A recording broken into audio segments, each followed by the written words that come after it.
ভাদ্র মাস শেষ হয়ে যাইতে আছে, দফাদারের যে ক্ষেত সব রইছে আর মোর ক্ষেত এখনো দুটো পড়ে রইছে। আর একটা জামাই এ মাউকের ভয় ঘরে খালি সিটেই থাকে আর পেট ডলে আর খায়, একটু রুইলেও তো হইতে কমে যে গেছে হ্যার কোনো নাম নাই। দিন নেই রাত নেই খালি এমনি টটা আর তয়ুরটার উপরে বয়ুরটা খাইবে মাউকের ভয় আমার। আমার মতো এত সুখী নয় তো কারো জীবন, হয়তো কারো এবারে হে জামাই বাবাজি এদিকে হুন্নে যাও। যে আব্বা আমাকে কইতে আছেন কিছু? হয় হয় বাবা হন বাবা হন।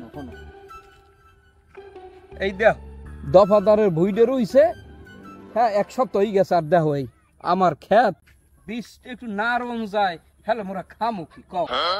তা বাবা তুমি একটা কামন, তুমি এই বীজগুলোরে একটু রোয়ার ব্যবস্থা করো। ঘটনা হয়েছে আব্বা ওই যা কইছেন কোলাপত্র তো আসলে নাম আর লাগে।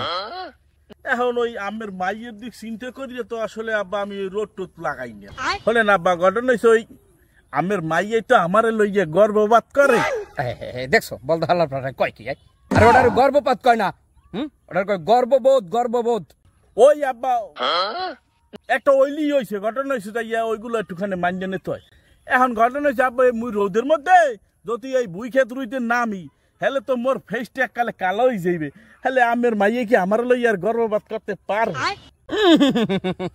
আরে বেটা আমের যে থতমাটা এ থতমাটা তো এমনি পোড়া কাটমা, আবার হ্যাঁ আবার পুড়িয়ে যাইবে কেন? বাঙ্গি ফাটা বলি তরমুজ ফাটা লালে লাল।